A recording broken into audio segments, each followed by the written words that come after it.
I'm going to show you the cold email systems that I use to generate a grand total of 1,021 qualified opportunities in the last 30 days across my own business and the 50 plus companies that I've installed this for. To be completely transparent, building a successful cold email system is less about how much money you have and more about how much skill you have. So if you take the time to learn the tools, you can be booking 100 qualified opportunities a month or less than $1,000. In this video, I'm going to walk you through the whole system step by step and show you all the tools and processes that I'm using right now to consistently book over 1,000 qualified opportunities a month. So with that said, I'm going to go ahead and get right into it. All right, so first things first, you're going to want to go ahead and go to Instantly.AI. The first thing that you're going to need to do is set up some mailboxes and domains. And the easiest way to do that is just directly here in Instantly. So we're going to navigate here to email accounts, and we're going to go ahead and click Add New. Now, you have a choice to choose pre-warmed accounts or just typical Google Suite done-for-you accounts. What is the difference? Well, usually when you do cold email, if you want to land in the inbox, then you're actually going to need to warm up your emails for 14 to 21 days. For the case of this, we're just going to use the done-for-you email. So you just go ahead and click Google Gmail Suite. You're going to go ahead and type in your main domain. In our case, it's cold.email, and I want to see a bunch of relevant and available domains that I can use, and these are subdomains. So these are going to protect your main domain from going to spam while redirecting to that main domain if somebody were to visit these websites. All right, so I went ahead and switched my domain to coldemail.com just because we do have a little bit of a different domain, and this will just make it load a little bit faster. But here you can see there's some available domains. Coldemail.com, topcoldemail.com. These are just variants of my additional. I can go ahead and select a few and buy them. Then I can go ahead and click next. Then I want to put the name of each mailbox. Maybe I want the email to be John at, maybe I want it to be John.t, John.x, whatever it is, and I want those all to redirect to cold.email. Here I can see I have all my mailboxes. I can just go ahead and place order, and then very quickly within 24 to 72 hours, these are going to show up in my Instantly account just like this. And you'll see on this green flame that they're warming up. And that's how easy it is to set up mailboxes nowadays. You want to make sure that you're not sending more than 20 or 30 emails per day per mailbox to make sure that you're not landing in spam. The way you can adjust that is you can just select your domains, you can come up here to bulk edit, and you can come here to set the daily limit. 10 is on the really safe side, but you could probably get away with 20 to 30, assuming you're not sending like links and attachments and stuff like that, which is going to get you flagged. Now, the next thing I want to get into is how do we actually build out lists of leads? And for this example, what I'm going to do is I'm going to go to carepack.com.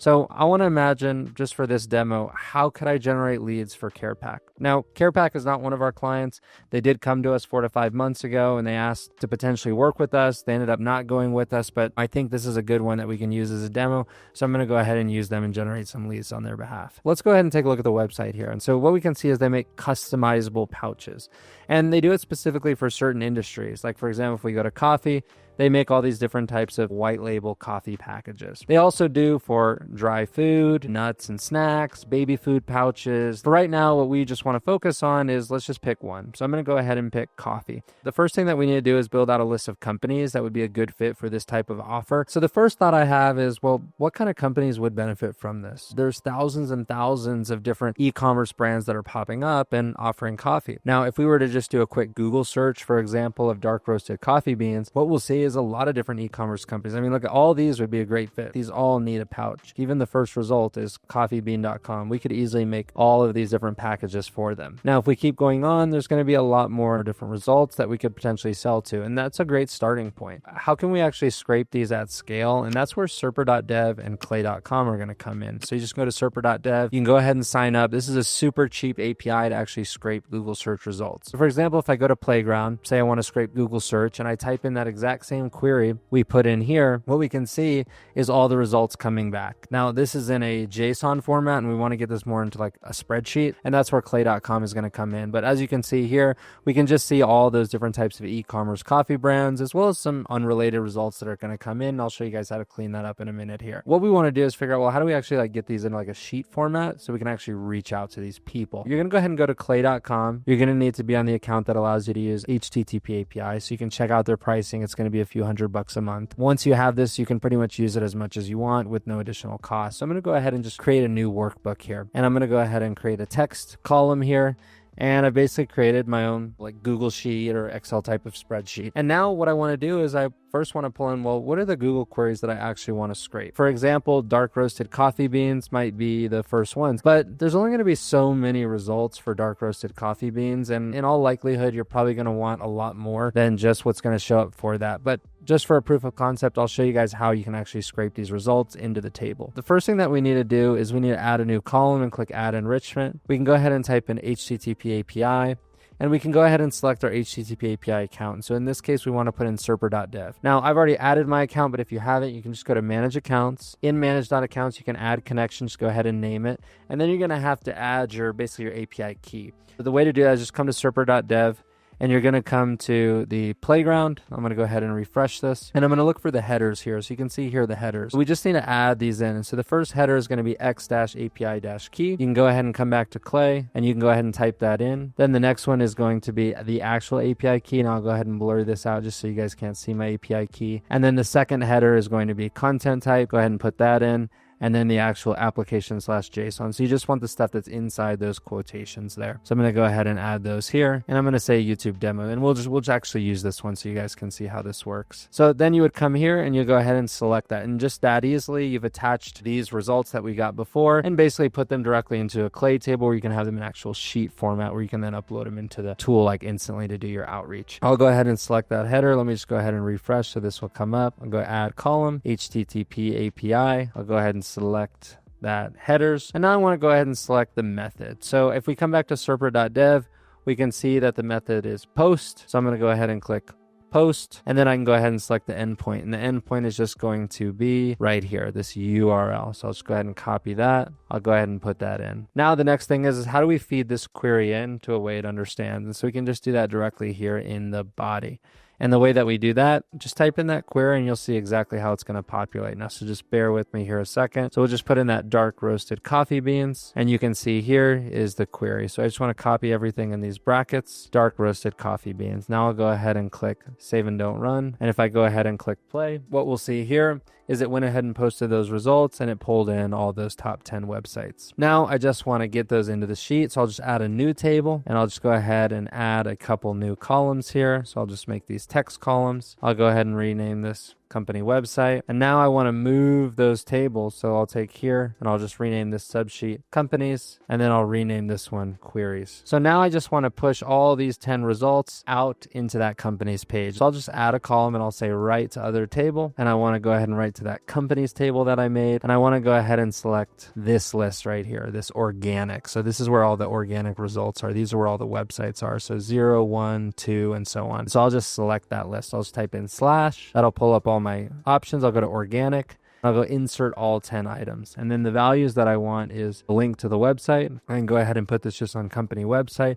And I'll go ahead and just click save and run. And what we'll see here is it's going to go ahead and just create those 10 records. And just like that, I've scraped my results. Now let's upgrade this just a little bit. Now let's say I want to grab more than 10 results. So I can just come here to Serper and I can say I want 100 results. So I'll just click this. I'll go to 100. And now you can see here, it's just changed up our query right here. So now it says the query, and then it says number 100 underneath. So I'm just going to edit this, and I'm going to go back to Clay, and I'm going to just change this out for 100. Now we'll click save and run. And then if we just wait a second here, what we'll see is now we have 99 results instead of just 10. And so now it ran again. And now I've got a whole lot more results because we actually hard coded the query in. So we actually said dark roasted coffee beans. But let's say, for example, we had medium roasted coffee beans. And then let's say we had espresso beans, ground espresso, e-commerce. Let's say we wanted to run for all these queries. So now we want to get 100 for each. So now we're expanding our search criteria. We actually hard coded in here. So each row, each cell, it's going to run this query. Well, we want it to actually run this query for each row. So we're just going to say, hey, for the query, I'm going to put / and I'm going to pull in that query. So now it knows, okay, for row 1, I run this, row 2, I run this, row 3, I run this. So I'm just going to go ahead and click save and run 4 rows again. And I'm going to go ahead and delete those 406 that I made before. Now we can see it's pulling all those results in. If I go ahead and pull this open, we can see here that we've got espresso type of beans, perfect espresso. For this one, if we pull in the organic, we've got ground espresso type companies. And for this one, it pulled in 10. I'm just going to rerun this just to make sure. Okay, now we got 99. Medium roast coffee we've got in here.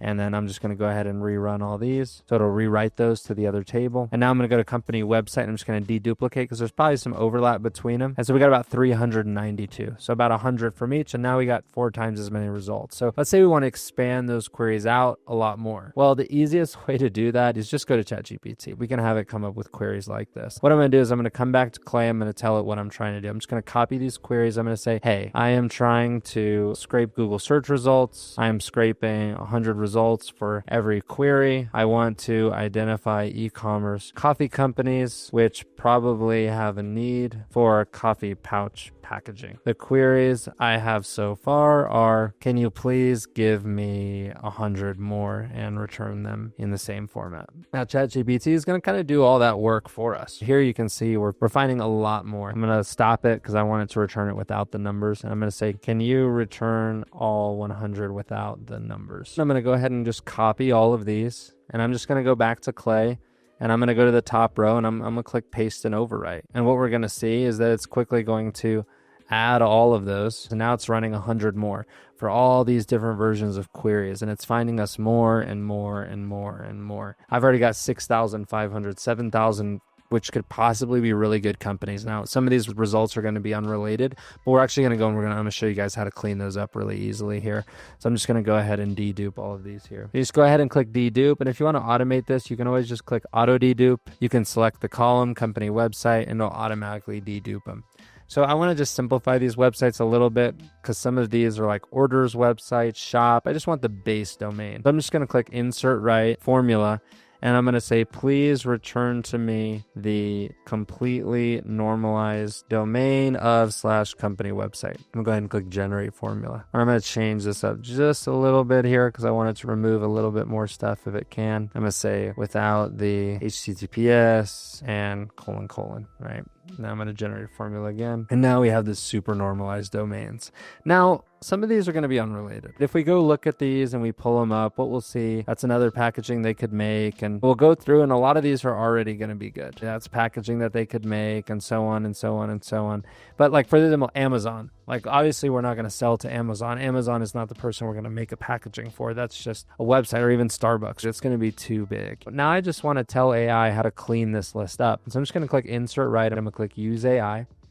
I'm going to go ahead and make sure that I'm plugging in my own OpenAI key. So I'm going to click use this key. I'll just say I want a web research model, and I'll just say in plain English, what do I want the AI to do? I'm going to say, please visit this website, and then I'm going to put in / the normalized domain and tell me if the company sells coffee beans. If so, return coffee. If they are a distributor, reseller, or marketplace like Walmart, Target, Amazon, or related, then they are unqualified and should be returned as bad. If they are a news site, forum site like Reddit or CNN, they should also be returned as bad. Don't return coffee unless they are a seller, coffee beans, ground coffee, or otherwise a e-commerce type of coffee shop. And then I'll even say don't return anything other than coffee or bad. Then I'll go ahead and click and save and run 10 rows. So it's going to go ahead and run an OpenAI and it's going to give me the results. It says basically all of these are coffee except for reddit.com, which is right. Let's check thekitchen.com. Okay, this is also like a news site. While this food looks delicious, this is not a good fit customer for us. If we look at Pete's.com, that's a good fit. CarePack could make that. Blue Bottle Coffee, same thing. I think we actually booked a meeting with them. Seattle Coffee Gear, yeah, this coffee that could make the packaging for. Coffee Bean Direct, coffee subscriptions, and there's some packaging in there. So this definitely looks like it's working correctly. And what you can see here is the actual cost, 0.0084 cents. So if I want to run this for all of my 8,000 rows here, it would cost me $6. Super cheap. And then actually like running the SERPer queries to pull it in. So we ran about 100. A SERPer credit is going to be about $1 for 1,000. So we did 100, it's about 10 cents. So now you've basically got a really good list of leads for less than $7. Companies. Now we need to actually get the people within those companies. All right, guys. So I went ahead and just let a few hundred of them run just so we can go ahead and move on with this. I don't want to spend all day letting this run, but we got about 300 that have run just in about 2 minutes. Most of these we can see are returning back coffee, Quora.com is bad, which makes sense because this is like a question site. Shopify is bad. If we click into some of these good ones, drinktrade.com, this looks like a good one. We can definitely make this packaging. Bon Appetit, it's also like a news site. Joe's Garage Coffee. Yeah, this is like competitor. It's like another packager. So it's doing a pretty good job. So I just want to go ahead and filter to where the result is equal to coffee, and that'll give me all the good ones. What we're going to see here is, okay, these are all good ones. Now I want to know how to reach out. So I mean, it's not perfect. Like you'll see right here, Amazon came in. And sometimes it's not going to get it right 100% of the time, but it's going to get it right most of the time. Now I want to get the people within those companies. Well, how do I do that? What we need to do is we actually need a template in Clay that can actually find the people. So in this case, I'm just going to go to my home where I have some templates to find people. And if you want access to any of these templates that we're going to use today, just go ahead and join our school community below. It's completely free and it has downloads of all these templates. So that way you can use them completely for free. Essentially how you're going to use that template if you go download it is you're just going to take the link. You're going to go ahead and just copy it into your browser here. And then it's going to open up your Clay account. You click create table, go ahead and select your workspace. And then once you have that table in, you're just going to move this to the workbook. So in this case, this is the workbook that I'm working on. I'm going to add that as a new table. Just keep everything organized. I'm just going to name it Find People. And then what I'm going to do is I just have to push in a little bit of data about that company. So what I need is the website and the company name. So what I'm going to do here is I've got the website. I can push that to the next table or the next sheet. I'll show you how to do that, but I also want the company name. So I'm just going to insert right here. I'm going to click Use AI again. I'm going to do web research. And I'm going to say just visit this website / normalized domain and find the company name. Only return the company name in a cleaned manner, normalized, and nothing else. To run this Find People, we just need the company name and the website. So we're going to let this run and we can see it's going to start to pull in those companies. So I'll just go ahead and add this as a column. I'll go ahead and name it company name. So now I just want to go ahead and write these to a new table. That next Find People table. So I'm going to put right to other table, and then I'm going to select that table, which is Find People. I don't need to insert a list. I just need to insert some fields. So what I need is company website, but I actually want to grab the normalized domain. I'm going to put that to domain, and then I'm going to grab the company name, and I'm just going to map that to company name. And I'm just going to go ahead and run that for all the ones in my view here. And it's going to go ahead and add those here. And then I want to put in the job titles. Well, what are the people usually make a decision on the packaging and stuff like that? Well, if I went to, for example, calypsocoffee.com and I think about this as like a small business, who decides on their packaging? Well, it's probably going to be like the owner or maybe like the packaging engineer. So I'm going to come to job titles and I'm just going to put those in. And rather than typing them out all myself, I'm just going to go to ChatGPT and I'm going to ask it to give me a list, and I'm going to use that as a starting point. Give me a list of all the job titles which likely make a decision on which packaging manufacturer to use for their coffee pouches in a comma separated value format. Founder, CEO, chief procurement, director of operations, supply chain. These all look good to me. So I'm just going to go ahead and paste these so I can just get a better look at them. I'll just come over here to Clay and I can simplify it in here. So I'm just going to copy these in. Let's just say in this case, it's these ones. I can go ahead and click save. And those are the job titles I basically want to find. And now this table is going to basically do the rest of the work for me. So I do have to change one more thing.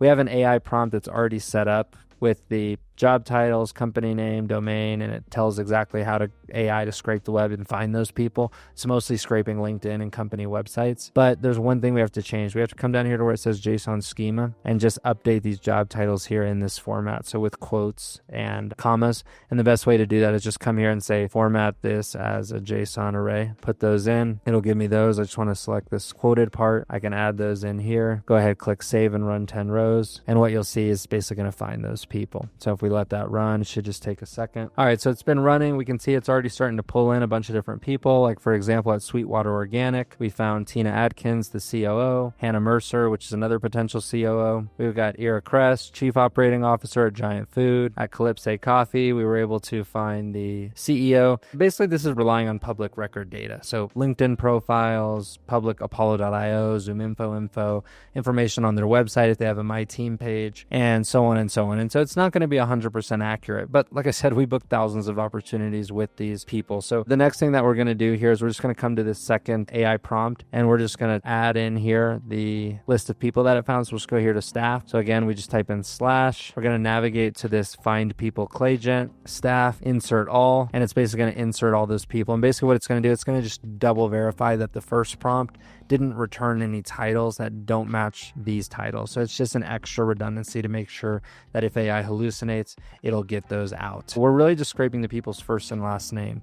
The next thing that we're going to need to do is we're actually going to need to get their email address, and I'll show you guys how to do that. So here we have the output results of the selected individuals. Now we need one more table to verify the emails and write the copy. What we're going to do here is going to use the second template. Like I said, again, go to the school community down below and you can find all these templates for download. So next one is going to be final people. So I'm going to go ahead and again, just copy this one right into Clay. I'm going to create a table, select my workspace. I'm going to add this one to that same workbook that we're working on. So I'm just going to move this to it. So I'll come up here, move table to workbook.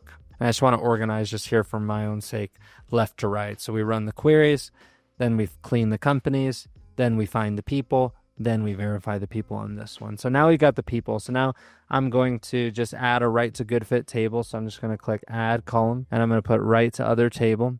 And now I want to write these lists like we did before with the queries. We want to break those down row by row. So I'm going to select final people. I'm going to select the list as select people, selected individuals, insert all 9 items.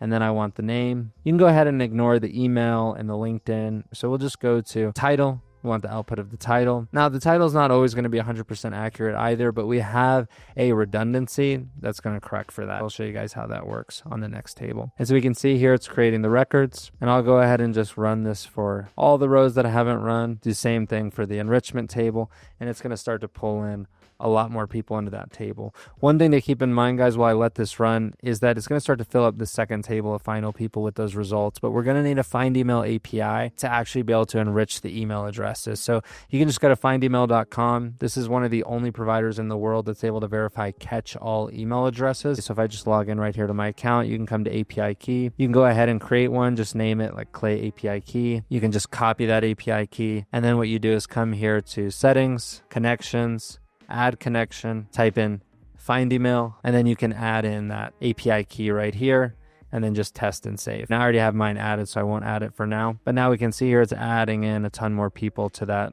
right to other table. So I'll just go ahead and just make sure this is running. And what we'll see here is we're pulling in a lot of titles. Chief Operating Officer, Founder, Co-Founder, Packaging Manager, CEO. If they're not 100% correct, like if you see something that doesn't quite look right, then don't worry. Now, one thing I made a mistake is I didn't actually push the company and the domain. So I want to make sure I push the company and the domain through as well. So I'm just going to re-edit this and I'm going to click add and I'm going to come here, add other data from this table. I'm going to put company name, go ahead and click domain. I'm going to push that to domain. I'm going to save and don't run. Now I want to rerun existing ones. So I'm going to click force run all, and then I'm going to delete these old ones real quick. And now it's going to start to push them in with that actual data that I want, the domain and the company name as well. So like, for example, you might see something here like this one. It came in with a bunch of people as the COO. And why is that? Well, sometimes the AI just makes mistakes, but I'm going to show you how we correct for that.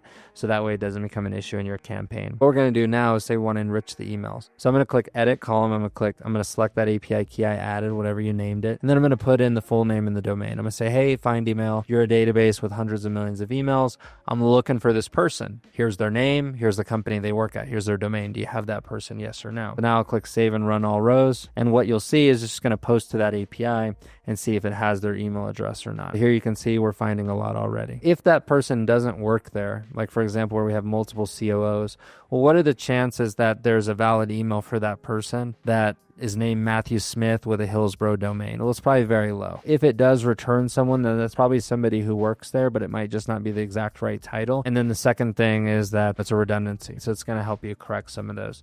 Then depending on what you're doing, it might make sense to scrape the website of the coffee shop and see like, hey, do they have a generic contact email that I might want to reach out to? So I'll say for the company website, please try to identify a contact email found on the website. This is one that's already going to be in your template. I can just click this and I can just make sure your key is attached, your OpenAI API key, so you're not spending a bunch. And just click save and run all these rows. What it'll do, it'll only run if we can't find a decision maker. What we're saying is I want to prioritize the decision maker's email, but if I can't find a decision maker, I'll settle for what's on their website. We can see here now that for the ones where it's no email found, it's going to find those, it's going to merge into a final email column. And then you just want to set up auto dedupe on this final email column. So for example, if you have 2 people where it doesn't find them, then it might scrape that same email twice, like this one, for example. It didn't find either of these people. The AI is scraping the website, but it's scraping the same website twice because that's what the prompt told it to do. We'll just go ahead and click dedupe on this and it'll delete those duplicate ones. But we can see we've already found 500 people in here. We're finding almost all of the email addresses here. Now we're able to basically turn an idea of, hey, I want to reach out to coffee companies into an actual list of people to reach out to. Now we've got their email addresses. Now the last thing I want to cover is just copy. How can we write personalized copy at scale that's going to help drive conversion? Well, the number one thing that you want to do when doing outreach to someone is build trust. And how do you do that? Well, you show them you did your research. And the best way to do that is by using AI to do that on your behalf at scale. In this case, the email that we decided to write, and I'll go ahead and go to their campaign here that we launched already a couple of weeks ago, is we wanted to write something like this. Hey Eli, I was browsing through your website and I came across your Yemen Harris coffee. It looks like they come in pouches. I really like the packaging for it. How did you come up with the red bold crown design? Is there any story about that? This got me interested, and so I researched your company a little bit more, and that's how I came across you. I'm sure your manufacturer's probably already giving you super great prices and great customer service, but on the off chance that they aren't, here I am. I'm reaching out. This is what we do. Would it be outlandish to have a quick convo? But what I want to grab with AI is the name of the product that they sell and just a brief description of the packaging. And the best way to do that, if I want to actually reference the image in this case, since it's going to be a little bit more complex than what you guys might want to do, but in this case, I want to reference the image because I know that's really, most people are going to be like, oh, wow, this guy is referencing like the actual packaging. He must have done his research. There's no way he did this with a template. How I can do that is, well, how can I get an image? Well, Google Images is probably the easiest way. So if I just search like the domain on Google and then like the word like pouch for coffee pouch, it's probably going to come up with a picture of the image, just like that. There's the image. And so I just want to pull that into my table. And so we can come back to Serper and we can go to Playground. Instead, I just want to do an image query. And so basically it's the same thing as what we did before. We're just going to post to a different endpoint. So I'm going to click add enrichment, HTTP API. I'm going to go ahead and select that serper.dev header again. Again, I'm going to do post. And then I'm going to come here and I'm going to grab the new endpoint, which is serper.dev/images, basically the same. And then I'm going to post in that query again, which is going to be right here. And then what I want to just post in is /website. And then maybe I'll just add at the end coffee pouch. And then I'll go ahead and click save and run 10 rows. And that's basically just going to grab the images for that specific search. Here, if we look at the images and I just want to add that image URL as an additional column, we can go ahead and pull these up. So there's the pouch. Then I can just click add enrichment and I'll say analyze image. And I'll say, please output a sentence. I really like the insert 4 to 6 word description of the pouch or packaging present in the image. Return the sentence and nothing else without quotations. And then for the image, I'll just put in here that image URL. I'll go ahead and click save in 10 rows, and it's going to write that sentence that we're talking about. We just let this run. The AI is just going to take a look at the image, and then it's going to write a description. I really like the sleek modern coffee packaging. I really like the elegant purple and white design. I really like the bright yellow coffee packaging, but maybe I want it to be a little bit more specific. I'll say insert a 4 to 6 word description of the pouch or packaging are present in the image. Ensure to describe it in a way that it's obvious that the reader actually viewed the image and is mentioning something specific, such as colors, designs. I'll just say colors or designs. Then I'll save and run 10 rows again. And so I'll say I like the bold red packaging with yellow label. I like the bright yellow and red design. I like the vibrant yellow packaging with blue bold lettering. And if we take a look at these, that's correct. I really like the bold yellow and blue design. Pete's Coffee. I really like the elegant gold geometric pattern. Now the next thing that we want is to mention the actual specific product that's present here. So what is this product called? The way that we do that is just go back to the HTTP API and it'll tell us where it got the image. Here's the image URL. Here's the link to where the image was present on the website. And that's usually the product page. Like if we look at this, that's the product page. Ground coffee packets, 2.5 ounce, 40 count. Now I can just add an additional column and I'll say use AI and maybe I want to mention that product. I'll come here again, 40 mini, use my key, please visit /link, and then output a sentence like this. I was browsing for coffee brands and I came across your insert name of product present on link, output sentence and nothing else. All right, so now we can see it's go ahead and outputting our sentence here. Hey, I was browsing for coffee brands and I came across your cafe special ground coffee packets, 2.5 ounce, 40 count. Now that's not really how a human would talk, which kind of goes against our personalization. And I'll say normalize the name of product, shortening it as if a human would say it. Now, I mean, you can't really tell a robot to talk like a human because it doesn't understand what that means, but we'll go ahead and roll with it. I was browsing for coffee brands and I came across your Scooters blend. I came across your Cafe Bustelo instant coffee single serve packets. I came across your Major Dickinson's blend. That's pretty good, I would say. Now we've got those sentences in Instantly, which is sentence 1 and sentence 2. I was browsing through your website and I came across your Yemen Harris coffee. That's that first sentence. I was browsing for coffee brands. I came across your Cafe Bustelo instant coffee. I really like the packaging for it. How did you come up with the X design? I really like the bright yellow and red design. I really like the elegant gold geometric pattern. We're generating those personalized sentences at scale in a way that's cost effective. We can see the cost is fractions of a penny right here, and this is hundreds or thousands of a penny. It's very cheap to do this at scale. So now how do I actually get this into Instantly? Well, I would simply just go ahead and export this. I'll go ahead and click download CSV. Now I really just want the ones that have sentence. So what I'm gonna do is I'm just gonna go ahead and click this and I'm gonna go to row limit. Let's say I want 100 rows. I'm not going to run all of them right now just for this demo, but I'd say I've got 100. I'm going to go ahead and run all rows. Same thing for the packaging. All right, so I went ahead and enriched 100 rows of messaging. I'm going to go ahead and come here to exports. Now, Clay's been updating a lot, so the export thing might move around as to where it is, but you're just going to want to navigate to your exports. I'm going to go ahead and click download, and then I'm going to come back to Instantly. And then I'm going to go to campaigns. I'm going to create a new campaign. Let's say in this one, I want to do Care Pack coffee packaging outreach. I'll go ahead and click continue, or I'll go to leads. And I want to add those leads that I just downloaded. So I'll just go ahead and grab those here, add them in. And then I want to make sure to pull in that data. First name, company name.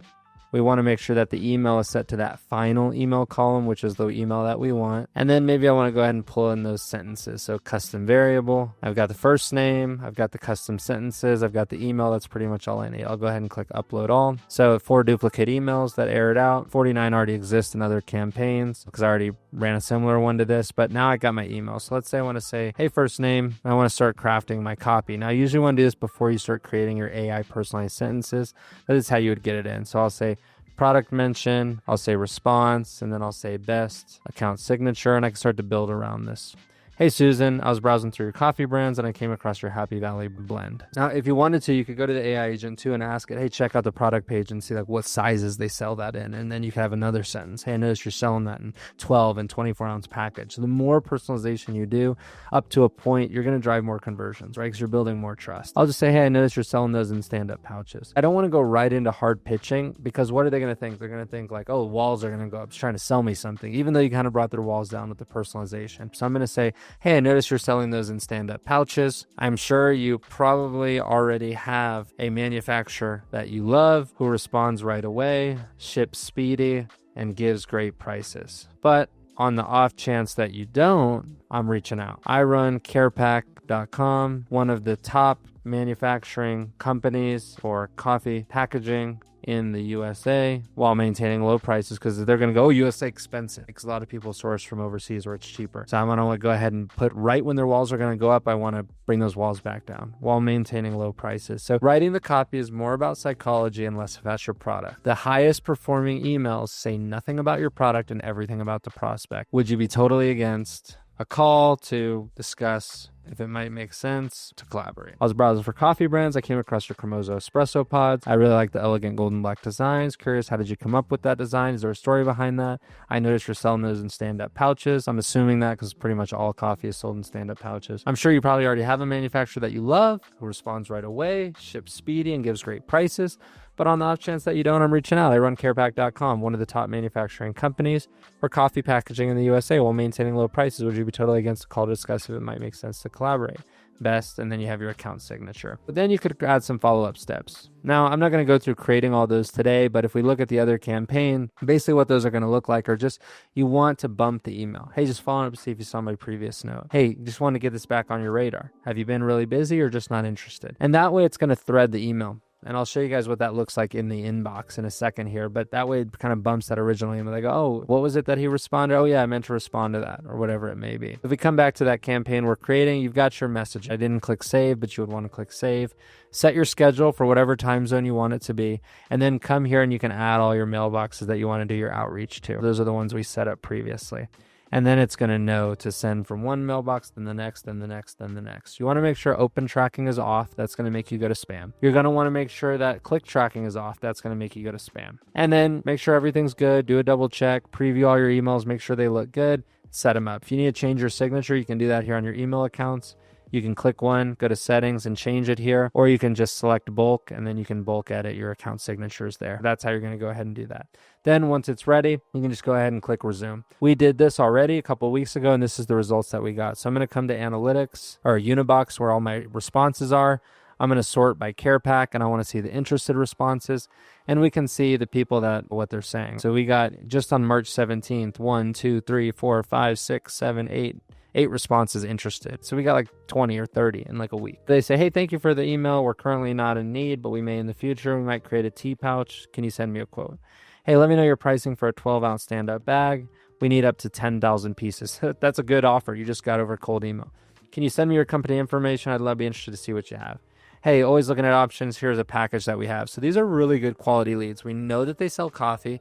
If they're interested, we already know that they're qualified, and it's an order that we can fulfill because we have done such a good job of building our list. Now, in this video, I mentioned that this cold email system itself generated over 1,000 qualified opportunities in the last 30 days. But in total, I've actually managed to generate over $8 million in pipeline using cold email over the last 6 months. All the way along the way, I learned a lot about cold email. Believe it or not, in the first 3 months, I didn't book a single meeting. And so to cut through the noise and help people learn a little bit faster than I did, I created a video on the top 20 lessons that I learned over that 6-month period. And if you want to see that video, you can just go ahead and click right here and we can catch up there.